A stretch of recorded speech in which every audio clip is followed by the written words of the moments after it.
dear friends and professionalists, I am Uday Singh Advocate speaking.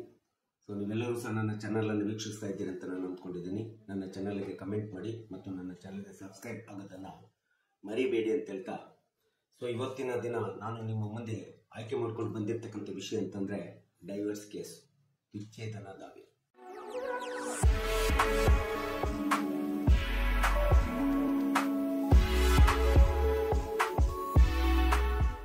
Hindu ವಿವಾಹ ಕಾಯ್ದೆ 1955 ಪ್ರಕಾರ ಇವತ್ತಿನ ದಿನಗಳಲ್ಲಿ ಕೌಟುಂಬಿಕ ನ್ಯಾಯಾಲಯಗಳಲ್ಲಿ ಬಹಳಷ್ಟು ಗಂಡ ಹೆಂಡತಿಯರು ಅಥವಾ ಮಹಿಳೆ ಮತ್ತು ಪುರುಷರು ತಮ್ಮದೇ ಆದಂತ ವಿವಾಹ ವಿಚ್ಛೇದನಕ್ಕೋಸ್ಕರ ದಾವೆಗಳನ್ನ ದಾಖಲಿಸುತ್ತಿರ್ತಕ್ಕಂಥದ್ದು ತುಂಬಾ ಸಹಜವಾಗಿದೆ. ಸೊ ಯಾಕೆ ಇವತ್ತಿನ ದಿನಗಳಲ್ಲಿ ಗಂಡ ಹೆಂಡತಿಯರ ನಡುವೆ ಡೈವರ್ಸ್ ವಿಚ್ಛೇದನ ಹೆಚ್ಚಾಗ್ತಾ ಇದೆ? ಇದಕ್ಕೆ ಕಾರಣಗಳೇನಂತೇಳಿ ನೋಡ್ತಾ ಹೋದ್ರೆ ಇದಕ್ಕೆ ಬಹಳಷ್ಟು ಕಾರಣಗಳಿದ್ದಾವೆ. ನಮ್ಮಲ್ಲಿ ಆಧುನಿಕತೆಯ ತಂತ್ರಜ್ಞಾನ ಇರಬಹುದು, ಸೊ ಅತಿಯಾದ ನಾಗರಿಕತೆಯ ಬೆಳವಣಿಗೆ ಇರಬಹುದು, ಮತ್ತು ನೈತಿಕ ಮೌಲ್ಯಗಳ ಕುಸಿತ ಇರಬಹುದು.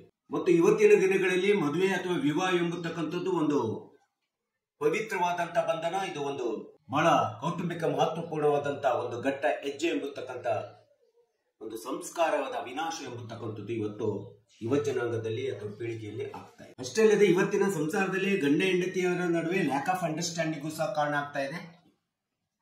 ವಿಭಿನ್ನ ಅಭಿಪ್ರಾಯಗಳಿರ್ಬೋದು, ವಿಭಿನ್ನ ವಿಚಾರಧಾರೆಗಳಿರ್ಬೋದು, ಶಿಕ್ಷಣದ ಕೊರತೆ ಇರ್ಬೋದು, ಬಾಲ್ಯ ವಿವಾಹದಂತ ಪದ್ಧತಿಗಳ ಇವತ್ತು ಸಹ ಈ ಸಮಾಜದಲ್ಲಿ ಅನುಕರಣೆ ಇರತಕ್ಕಂಥದ್ದು ಇರ್ಬೋದು, ವಯಸ್ಸಿನ ಅಂತರ ಇರ್ಬೋದು, ಉದ್ಯೋಗದ ಅಭದ್ರತೆ ಇರ್ಬೋದು, ಆರ್ಥಿಕ ಅಭದ್ರತೆ ಇರ್ಬೋದು, ಆದಾಯದ ಬದುಕಿನ ನಿರ್ವಹಣೆಗೆ ಕೊರತೆ ಇರ್ಬೋದು, ಮತ್ತು ಗಂಡ ಹೆಂಡತಿಯ ಮನೆತನದಲ್ಲಿ ಬೆಳೆದು ಬಂದಂತ ಪದ್ಧತಿ, ನುರುಡಿ, ಸಂಪ್ರದಾಯ, ಪರಿಸರ, ನಡವಳಿಕೆ ಇವೆಲ್ಲವುಗಳ ಪ್ರಭಾವ ಸಹ ಇವತ್ತಿನ ದಿನಗಳಲ್ಲಿ ವಿಚ್ಛೇದನೆಗೆ ಕಾರಣ ಆಗ್ತಾ ಇದ್ದಾವೆ. ಅಷ್ಟೇ ಅಲ್ಲದೆ ಇವತ್ತಿನ ದಿನಗಳಲ್ಲಿ ಯುವ ಜನಾಂಗ ಗಂಡ ಹೆಂಡತಿ ಎಂಬತಕ್ಕಂಥ ಒಂದು ಪವಿತ್ರ ಬಂಧನದಲ್ಲಿ ಬಿದ್ದಾಗಲೂ ಸಹ ತಮ್ಮದೇ ಆದಂತ ಅನೈತಿಕ ಸಂಬಂಧಗಳನ್ನ ಇಟ್ಟುಕೊಳ್ಳುವಂತ ಒಂದು ಸಮಸ್ಯೆ ತುಂಬಾ ಸೂಕ್ಷ್ಮವಾಗಿ ಕಾಡ್ತಾ ಇದೆ. ಅಷ್ಟೇ ಅಲ್ಲದೆ ಇವತ್ತಿನ ದಿನಗಳಲ್ಲಿ ಆಧುನಿಕತೆಯಲ್ಲಿ ಅವಿಭಕ್ತ ಕುಟುಂಬಗಳ ವಿನಾಶ ಆಗ್ತಾ ಇದೆ.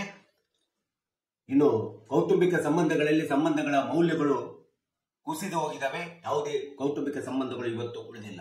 ಇನ್ನು ಗಂಡ ಹೆಂಡತಿ ಒಳಗಡೆ ಸಂಸಾರದಲ್ಲಿ ಪೈಪೋಟಿ ಹೆಚ್ಚಾಗ್ತಾ ಇದೆ.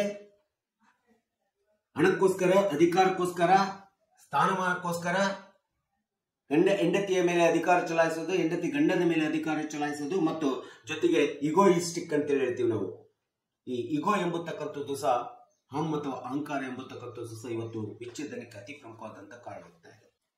Hindu marriage act 1955 section 13(1) class ಅನ್ನು ನೋಡ್ತಾ ಹೋದ್ರೆ ಹಾಗೂ ಸೆಕ್ಷನ್ 13(1)(b) ಕ್ಲಾಸ್ ಪ್ರಕಾರ ಈ ಎಲ್ಲ ಕಾರಣಗಳು ಇವತ್ತಿನ ದಿನಗಳಲ್ಲಿ ವಿವಾಹ ವಿಚ್ಛೇದನದ ದಾಖಲೆಗಳು ಆಗ್ತಾ ಇರ್ಲಿಕ್ಕೆ, ದಾಖಲೆಗಳು ನ್ಯಾಯಾಲಯದಲ್ಲಿ ದಾವೆ ಹೂಡ್ತಾ ಇರ್ಲಿಕ್ಕೆ ಅತಿ ಪ್ರಮುಖವಾದಂತ ಕಾರಣ ಅಂತೇಳಿ ನಾವು ಹೇಳ್ತಾ ಇದ್ವಿ.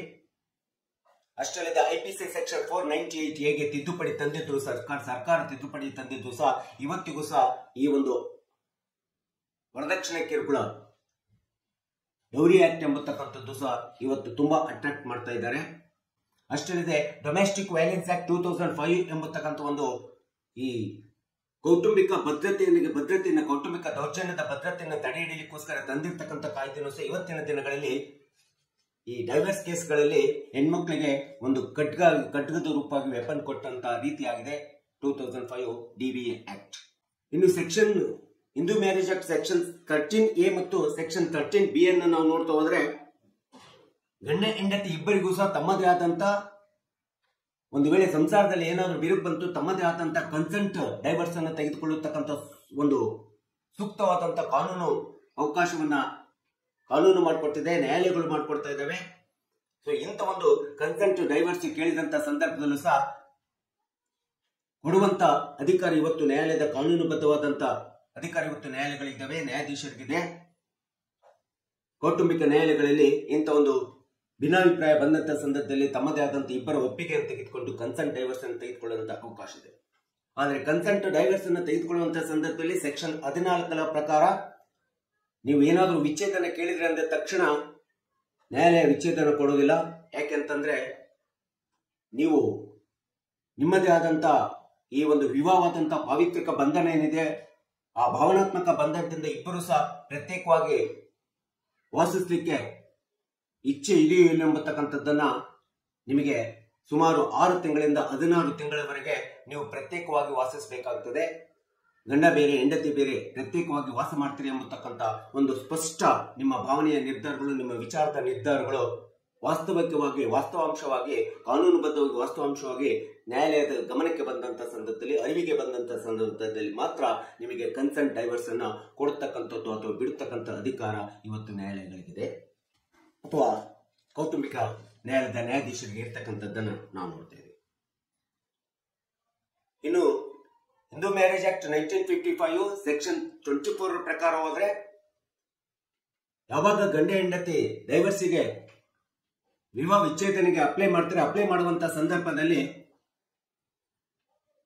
ಹೆಂಡತಿಯ ಜೀವನ ನಿರ್ವಹಣೆಗೆ ಯಾವುದೇ ರೀತಿಯಾದಂತಹ ಆರ್ಥಿಕ ಭದ್ರತೆ ಇಲ್ಲ ಅಂತೇಳಿ ಕಂಡು ಬಂದಾಗ, ಅಥವಾ ಗಂಡನ ಜೀವನ ನಿರ್ವಹಣೆಗೆ ಯಾವುದೇ ವಿಧವಾದಂತಹ ಆರ್ಥಿಕ ಭದ್ರತೆ ಇಲ್ಲ ಅಂತೇಳಿ ಕಂಡು ಬಂದಾಗ, ಗಂಡ ಹೆಂಡತಿಯ ಮೇಲೆ, ಹೆಂಡತಿ ಗಂಡನ ಮೇಲೆ CRPC ಸೆಕ್ಷನ್ 125 ಮೇಂಟೆನೆನ್ಸ್ ಕೇಳುವಂತ ಒಂದು ಹಕ್ಕು ಗಂಡನಿಗೂ ಇದೆ ಮತ್ತು ಹೆಂಡತಿಗೂ ಇದೆ ಎಂಬತಕ್ಕಂಥದ್ದನ್ನ ನಾವಿಲ್ಲಿ ಮರೆಯಬಾರದಾಗುತ್ತೆ. ಇದು ಪ್ರಮುಖವಾದಂತಹ ಅಂಶ ಆಗ್ತಾ ಇದೆ. ಇನ್ನು ಸೆಕ್ಷನ್ 37, 38, 39 ಅಡಿಯಲ್ಲಿ ಅಥವಾ ಇವುಗಳಲ್ಲಿ ನಾವು ನೋಡ್ತಾ ಹೋದ್ರೆ ನ್ಯಾಯಾಲಯ ಶಾಶ್ವತವಾದಂತಹ ಪರಿಹಾರವನ್ನ ವಿವಾಹ ವಿಚ್ಛೇದನೆಯಲ್ಲಿ ದಾವೆ ಹೂಡಿದಂತಹ ಸಂದರ್ಭದಲ್ಲಿ ಗಂಡನಿಗಾಗ್ಲಿ ಅಥವಾ ಹೆಂಡತಿಗಾಗ್ಲಿ ಶಾಶ್ವತವಾದಂತಹ ಪರಿಹಾರ ಅಂತಂದ್ರೆ ಅದು ಹಣದ ರೂಪದಲ್ಲಿ ತಿಂಗಳಿಗೊಂದ್ಸರೋ ಅಥವಾ ವಾರಕ್ಕೊಂದ್ಸರೋ ಅಥವಾ 15 ದಿವಸಕ್ಕೊಂದ್ಸರೋ ಹಣದ ರೂಪದಲ್ಲಿ ಗಂಡ ಹೆಂಡತಿಗೆ ಕೊಡುವಂತ ಪರಿಸ್ಥಿತಿ ಇರ್ಬೋದು, ಹೆಂಡತಿ ಗಂಡನಿಗೆ ಸಹ ಕೊಡುವಂತ ಪರಿಸ್ಥಿತಿಯು ಸಹ ನಿರ್ವಹಣೆ ಆಗಬಹುದು. ಈ ರೀತಿಯಾದಂತಹ ಒಂದು ಶಾಶ್ವತವಾದಂತಹ ಪರಿಹಾರವನ್ನ ಈ ಸೆಕ್ಷನ್ ಅಡಿಗಳಲ್ಲಿ ಆದೇಶ ಮಾಡುವಂತ ಅಧಿಕಾರ ಕೌಟುಂಬಿಕ ನ್ಯಾಯಾಲಯಕ್ಕಿದೆ, ನ್ಯಾಯಾಧೀಶರಿಗೆ ಇರ್ತಕ್ಕಂಥದ್ದನ್ನ ನಾವಿಲ್ಲಿ ಮರೆಯಬೇಕಾಗಿದೆ. ಕೆಲವೊಂದು ಸಂದರ್ಭದಲ್ಲಿ ಗಂಡ ಮತ್ತು ಹೆಂಡತಿಯ ನಡುವೆ ಮಗು ಸಫರ್ ಆಗಬಾರ್ದು, ಮಗುವಿನ ಬದುಕಿಗೆ ತೊಂದರೆ ಉಂಟಾಗಬಾರ್ದು ಅಂತೇಳಿ ಈ ಒಂದು ವಿವಾಹ ವಿಚ್ಛೇದನ ದಾವೆಗಳಲ್ಲಿ ಗಂಡನ ಆಸ್ತಿ ಇರ್ಬೋದು ಅಥವಾ ಹೆಂಡತಿಯ ಆಸ್ತಿ ಇರ್ಬೋದು, ಆ ಪ್ರಾಪರ್ಟಿಯನ್ನ ಸೆಟ್ಲ್ಮೆಂಟ್ ಮೂಲಕ ಮಕ್ಕಳ ಭವಿಷ್ಯತ್ತಿನ ಬದುಕಿನ ನಿರ್ವಹಣೆಗೋಸ್ಕರ ವರ್ಗಾವಣೆ ಮಾಡುವಂತ ಅಧಿಕಾರವೂ ಸಹ ನ್ಯಾಯಾಲಯಕ್ಕೆ ಇರ್ತಕ್ಕಂಥದ್ದನ್ನ ನಾವಿಲ್ಲಿ ನೋಡ್ತಾ ಇದ್ದೀವಿ. ಇಲ್ಲಿ ಚಾಪ್ಟರ್ 10 ಪ್ರಕಾರ ಗಂಡ ಹೆಂಡತಿಯರ ಒಂದು ಯಾವುದೇ ವಿವಾಹ ವಿಚ್ಛೇದನೆ ಬಂದಾಗ ಅದನ್ನ ಸೆಟಲ್ಮೆಂಟ್ ಮಾಡುವಂತ ಅಧಿಕಾರ ಪ್ರತಿಯೊಂದು ಕೌಟುಂಬಿಕ ನ್ಯಾಯಾಲಯಗಳಿದ್ದಾವೆ. ಅಷ್ಟೇ ಅಲ್ಲದೆ ಕರ್ನಾಟಕ ಕಾನೂನು ಸೇವಾ ಪ್ರಾಧಿಕಾರದ ಅಡಿಯಲ್ಲಿ ಈ ರೀತಿ ವಿವಾಹ ವಿಚ್ಛೇದನೆ ಮಾಡಲಿಕ್ಕೆ ಬಂದಂತ ಗಂಡ ಹೆಂಡತಿಯರಿಗೆ ಅವರಿಗೆ ತಿಳಿ ಹೇಳಿ, ಕಾನೂನಿನ ವಿವರವನ್ನು ಹೇಳಿ, ಬದುಕಿನ ಎಲ್ಲ ವಾಸ್ತವಾಂಶ ಸತ್ಯಾಂಶಗಳನ್ನ ಗಂಡ ಹೆಂಡತಿಗೆ ಕನ್ವಿನ್ಸ್ ಮಾಡಿ ಅವರಿಗೆ ಮತ್ತೆ ಪುನಃ ಅವರಿಬ್ಬರಲ್ಲಿ ಹೊಂದಾಣಿಕೆ ಮಾಡಿ ರೀಸೆಟಲ್ಮೆಂಟ್ ಮಾಡತಕ್ಕಂಥದ್ದು, ರೀಸೆಟಲ್ಮೆಂಟ್ ಮಾಡಿ ಮತ್ತೆ ಅವರಿಗೆ ರಿಯೂನಿಯನ್ ಮಾಡಿ ಕಳಿಸತಕ್ಕಂಥ ಒಂದು ವ್ಯವಸ್ಥೆ ಇವತ್ತಿನ ನ್ಯಾಯಾಲಯಗಳಲ್ಲಿ ನ್ಯಾಯಾಧೀಶರುಗಳು, ವಕೀಲರುಗಳು ಮಾಡ್ತಾ ಇರ್ತಕ್ಕಂಥದ್ದನ್ನ ನಾವು ನೋಡ್ತೀವಿ. ಇದೆಲ್ಲದರ ಸೌಲಭ್ಯಗಳನ್ನ ಇವತ್ತು ವಿಚ್ಛೇದನಕ್ಕೆ ದಾವೆ ಹೂಡಿದಂತ ಒಂದು ಸಾರ್ವಜನಿಕರು ಇರ್ಬೋದು, ಕಕ್ಷಿದಾರರು ಇರ್ಬೋದು, ಮತ್ತು ಯುವಕ ಯುವತಿಯರು ಇರ್ಬೋದು, ಮತ್ತು ಸದ್ಯ ಸಂಸಾರದಲ್ಲಿ ವಿವಾಹವಾಗಿರ್ತಕ್ಕಂಥ ಯುವಕ ಯುವತಿಯರದೆಲ್ಲದನ್ನು ತಿಳ್ಕೋಬೇಕಾಗಿದೆ. ಸೊ ಈ ರೀತಿಯಾದಂತ ಒಂದು ಡೈವರ್ಸ್ ಕೇಸ್ಗಳು ಇವತ್ತಿನ ಆಧುನಿಕತೆ ನ್ಯಾಯಾಲಯದಲ್ಲಿ ಕುಟುಂಬಗಳಲ್ಲಿ ವಿಭಿನ್ನತೆಯ ಅಭಿಪ್ರಾಯಗಳಿಂದ, ವಿಭಿನ್ನ ವಿಚಾರಗಳಿಂದ ದಾವೆಗಳು ಹೂಡ್ತಾ ಇರ್ತಕ್ಕಂಥದ್ದನ್ನ ನಾವು ನೋಡ್ತಾ ಇದ್ದೀವಿ. ಇವುಗಳು ನಿಯಂತ್ರಣ ಆಗ್ಬೇಕಂತಂದ್ರೆ ಈ ರೀತಿ ಕಾನೂನಿನಲ್ಲಿ ಇರ್ತಕ್ಕಂಥ ಎಲ್ಲ ಒಂದು ಸೌಲಭ್ಯಗಳನ್ನ ನ್ಯಾಯಾಲಯ ಬೇಕಾದಷ್ಟು ಸೌಲಭ್ಯಗಳನ್ನು ಕೊಡ್ತಿದೆ, ಬೇಕಾದಷ್ಟು ಒಂದು ಅನುಕೂಲತೆಗಳನ್ನ, ಕಾನೂನಿನ ಅರಿವನ್ನ ಇವತ್ತು ನ್ಯಾಯಾಲಯ ಕೊಡ್ತಾ ಇದೆ. ಸೊ ಇದು ನ್ಯಾಯಾಲಯವು ಸಹ ಕುಟುಂಬವನ್ನು ಒಡೆಯುವಂತೆ ಕೆಲಸ ಮಾಡೋದಿಲ್ಲ, ಕುಟುಂಬವನ್ನು ರಿಯೂನಿಯನ್ ಮಾಡತಕ್ಕಂಥ ಸೆಟಲ್ಮೆಂಟ್ ಕೆಲಸವನ್ನು ಇವತ್ತು ಬಹಳಷ್ಟು ನ್ಯಾಯಾಲಯಗಳು, ವಕೀಲರುಗಳು, ನ್ಯಾಯಾಧೀಶರುಗಳು ಮಾಡ್ತಾ ಇದ್ದಾರೆ. ಸೊ ಈ ಎಲ್ಲ ಸೌಲಭ್ಯಗಳನ್ನ ಈ ಒಂದು ಯುವ ಪೀಳಿಗೆ, ಯುವ ದಂಪತಿಗಳು ಮತ್ತು ಸಂಸಾರದಲ್ಲಿರ್ತಕ್ಕಂಥ ಒಂದು ವಿವಾಹ ವಿಚ್ಛೇದನ ದಾವೆಯನ್ನು ಹಾಕಿ ಸಫರ್ ಆಗಿರ್ತಕ್ಕಂಥ ಗಂಡ ಹೆಂಡತಿಯರು ಇದೆಲ್ಲ ಅನುಕೂಲತೆಯನ್ನು ಪಡ್ಕೋಬೇಕು. ಮತ್ತು ಕಕ್ಷಿದಾರರು ಇದೆಲ್ಲದನ್ನ ಅರ್ಥಕೊಂಡು, ನಮ್ಮ ವಕೀಲರು ಸಹ ಇದೆಲ್ಲದನ್ನು ಅರ್ಥಕೊಂಡು ಇಂಥ ಒಂದು ಸಮಸ್ಯೆಗಳ ಪರಿಹಾರವನ್ನು ಕೊಡ್ಲಿಕ್ಕೆ ಈ ಎಲ್ಲ ಮಾಹಿತಿ ನಮಗೆ ಗೊತ್ತಿರಬೇಕಂತೇಳಿ ಎಂಬತಕ್ಕಂಥ ಅಂಶವನ್ನು ಇಟ್ಕೊಂಡು ನಾನು ಈ ವಿಡಿಯೋನ ಮಾಡಿದ್ದೀನಿ. ನಿಮಗೆ ಈ ವಿಡಿಯೋ ಇಷ್ಟ ಆಗಿದ್ದರೆ ನನ್ನ ವಿಡಿಯೋನ ಶೇರ್ ಮಾಡಿ, ಕಮೆಂಟ್ ಮಾಡಿ, ಮತ್ತು ನನ್ನ ವಿಡಿಯೋಗೆ ಸಬ್ಸ್ಕ್ರೈಬ್ ಆಗೋದನ್ನು ಮರಿಬೇಡಿ ಅಂತ ಹೇಳ್ತಾ ಇವತ್ತಿನ ವಿಡಿಯೋಕ್ಕೆ ವಿರಾಮವನ್ನು ಅಂತ ಹೇಳ್ತೇನೆ. ಇನ್ನೊಂದು ವಿಷಯ ಅಂತ ಇಟ್ಕೊಂಡು ನಿಮ್ಮ ಮುಂದೆ ಬರ್ತೀನಿ. ಜೈ ಹಿಂದ್, ಜೈ ಕರ್ನಾಟಕ.